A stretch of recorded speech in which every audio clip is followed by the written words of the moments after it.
Easter Sunday, April 20th, 2025. A day meant for celebration, hope, and renewal.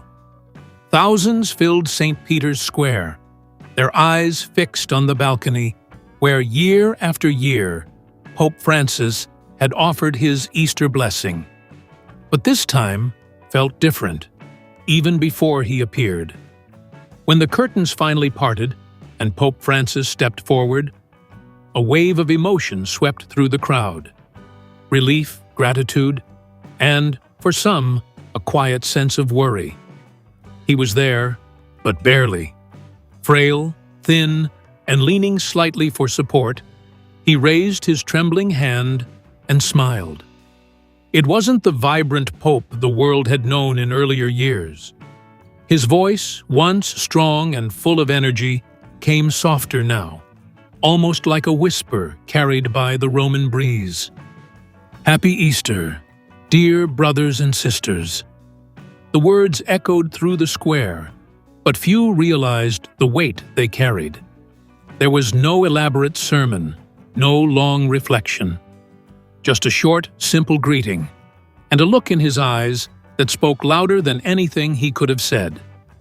Behind the scenes, Vatican aides later confirmed what many had feared. Pope Francis was too weak to stand. Doctors had urged him not to appear at all. But Francis refused. "A shepherd does not abandon his flock," he told them, determined to deliver his blessing one final time. For those paying close attention, his every gesture felt like a quiet farewell. The slight pause before he spoke, the lingering wave, the peaceful gaze over the crowd, as if he was taking it all in, knowing it would be the last time. As the balcony doors slowly closed behind him, the faithful cheered, unaware they had just witnessed history. To the world, it was another Easter tradition fulfilled. But in truth, it was Pope Francis's final act of devotion. A man saying goodbye without uttering the word.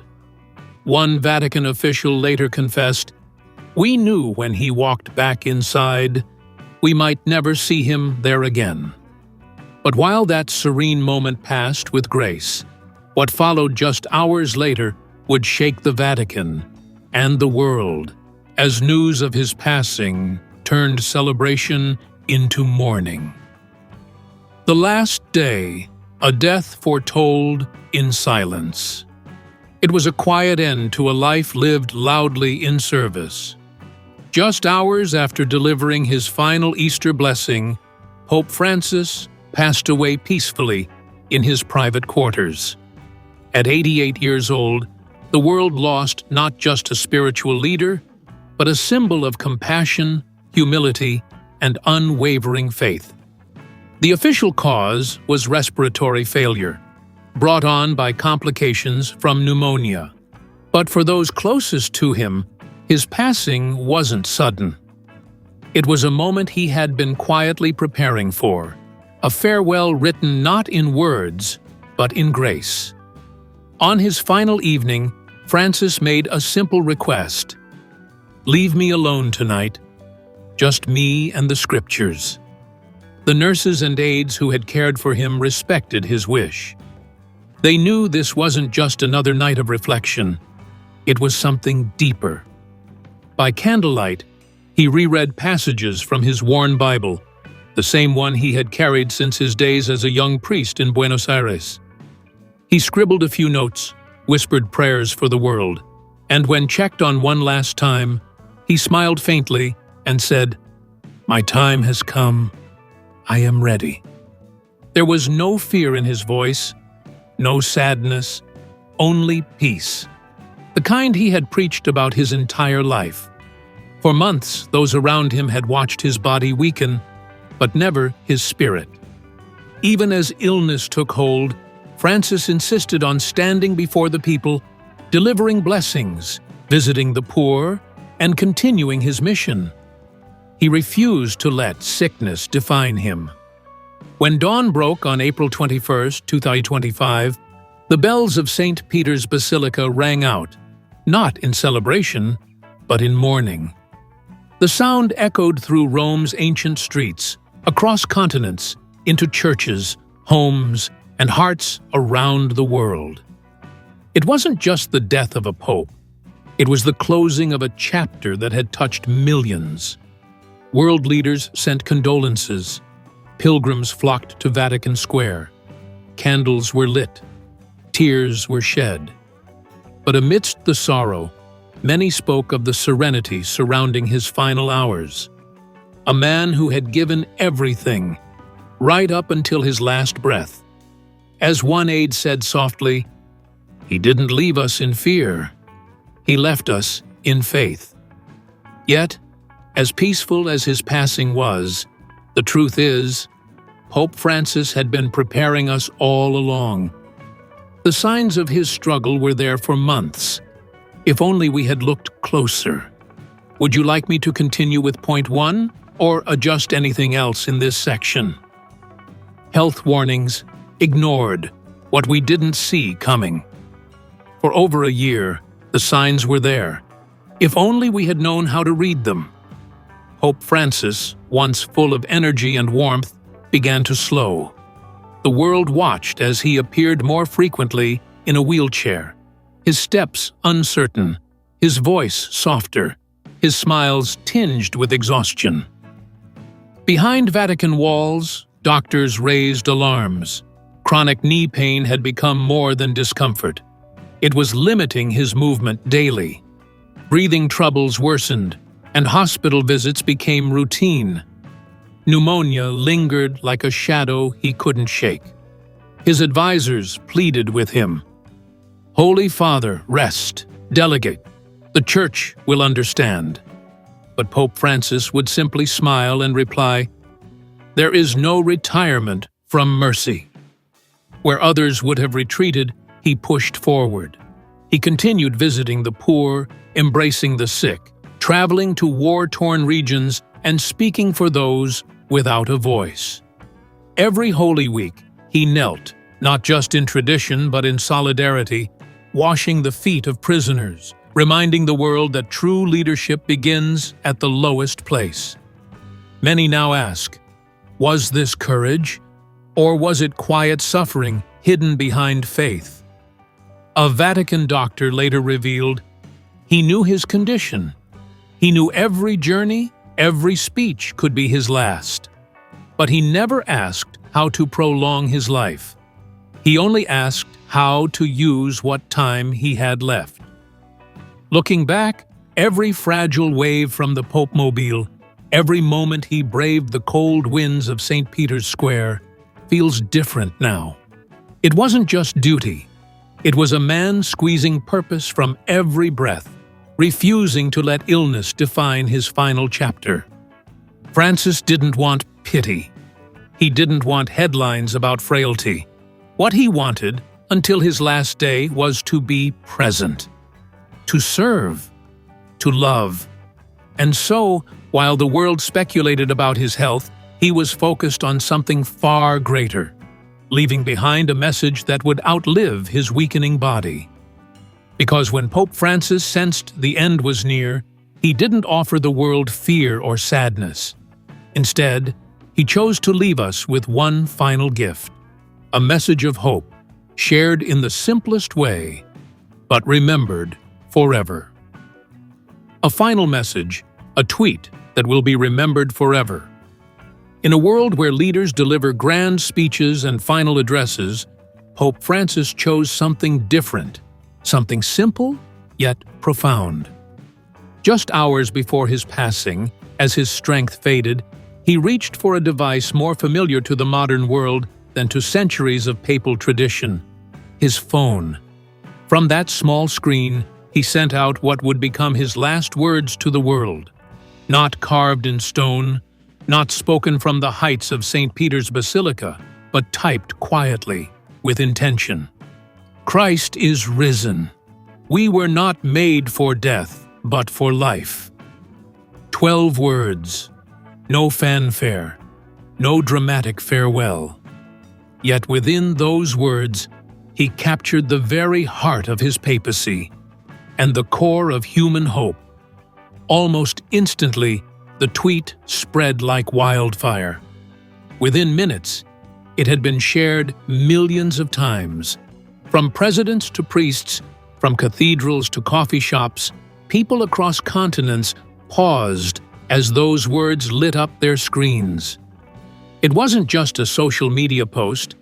It was a benediction for the digital age, a reminder that faith could reach people wherever they were, even in the palm of their hand.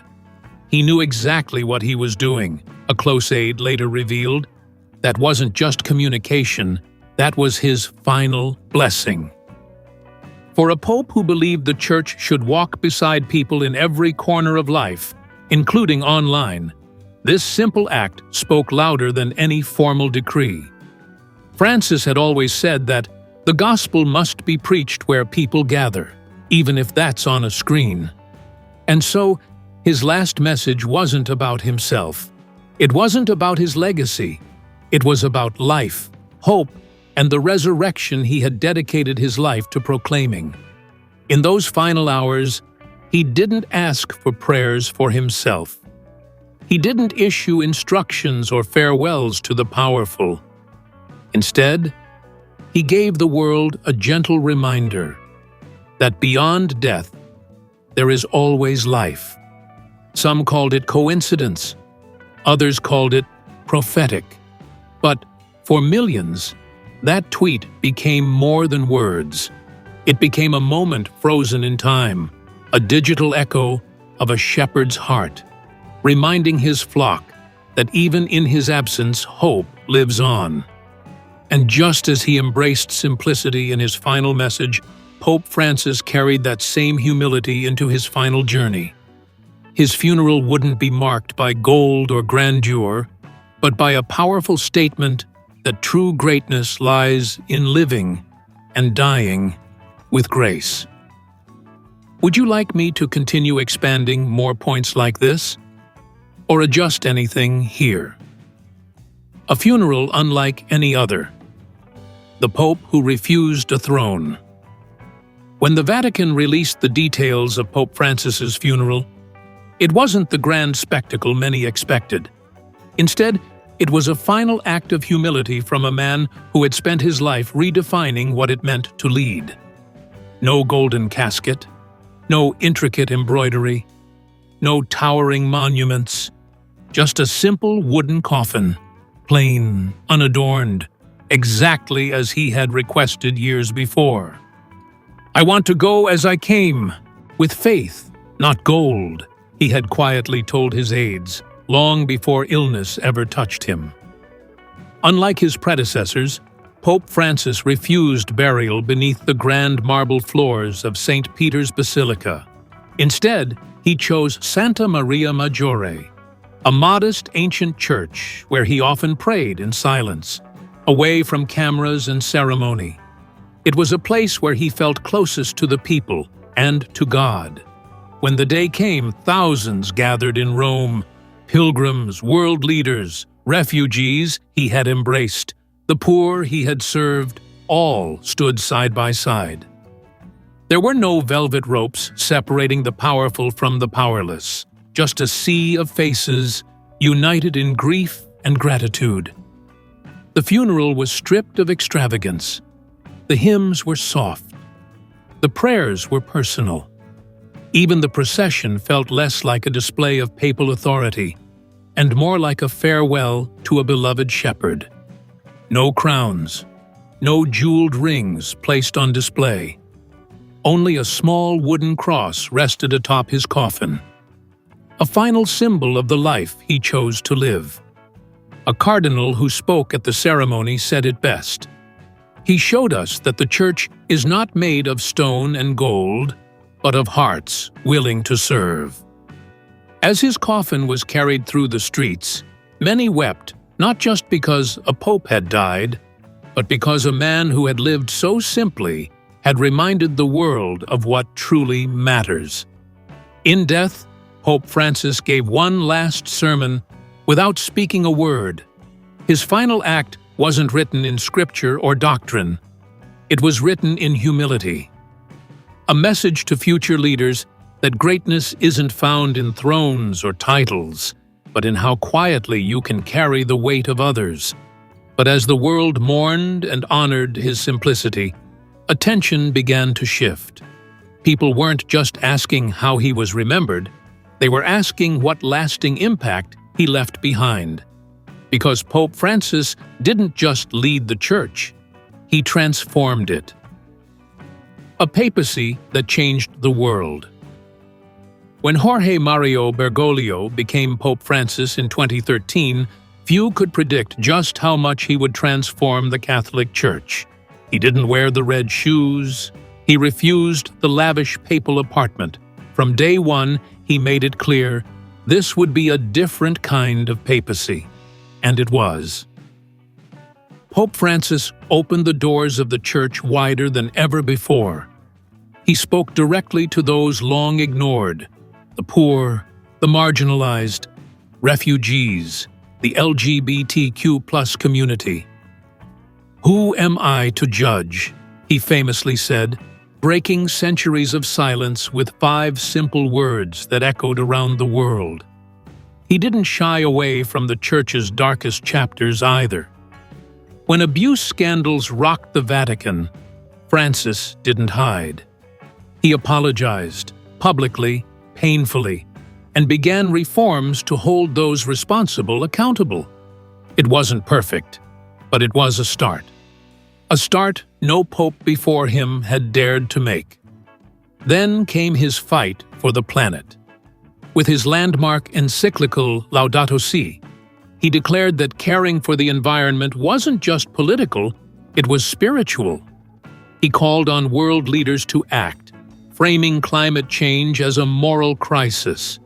And through it all, he reminded the world that the Church wasn't a fortress of rules, but a refuge of mercy. "The Church must be a field hospital after battle," he once said. "Healing wounds, not casting stones." Under his leadership, millions who had walked away from faith began to listen again. Not because doctrine had changed, but because the tone had. He made people believe that the Church could still be a force for good in a divided world.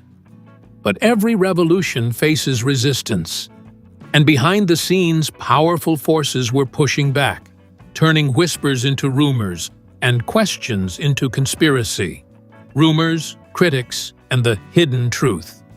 From the very beginning, Pope Francis's bold steps made him a hero to many, but a threat to others. Traditionalists in the Church, unsettled by his modern approach, began to speak out. They called him the populist pope, accused him of diluting doctrine. Some even claimed he was too political, too progressive, too willing to bend in a world they believed needed strict guidance. But after his death, the criticism took a darker turn. Conspiracy theories flooded social media and news outlets. Some whispered that his death wasn't natural, that perhaps he had been silenced by those who feared how far his reforms might go. Others pointed to the timing, passing away just after Easter, as if symbolically tied to resurrection and sacrifice.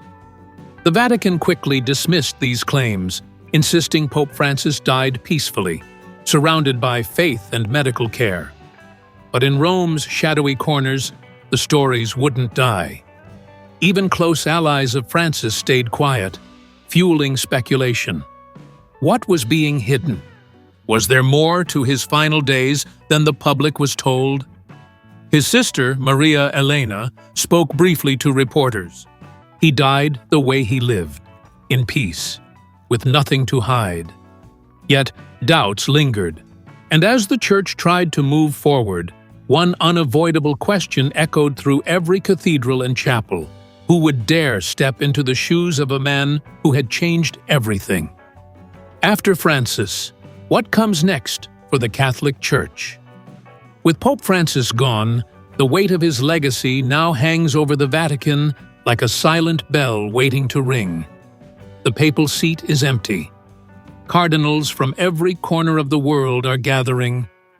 The Sistine Chapel will soon be sealed for the conclave, where prayers meet politics, and history is written in whispers and ballots.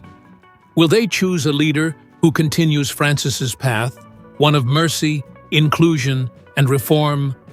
Or will they retreat, choosing tradition over transformation? All eyes are on figures like Cardinal Luis Antonio Tagle, often called the Asian Francis for his compassionate leadership and global perspective. His election would signal hope for those who believed in Francis's vision. But not everyone in the College of Cardinals supports that future.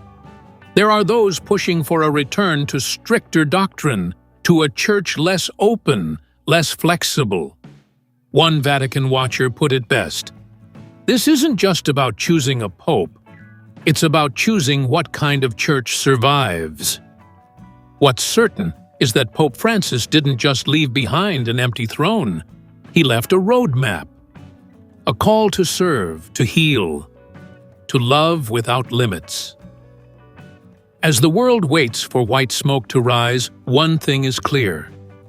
Whoever comes next won't just inherit a title. They'll inherit the challenge of carrying forward a legacy that dared to put people before power.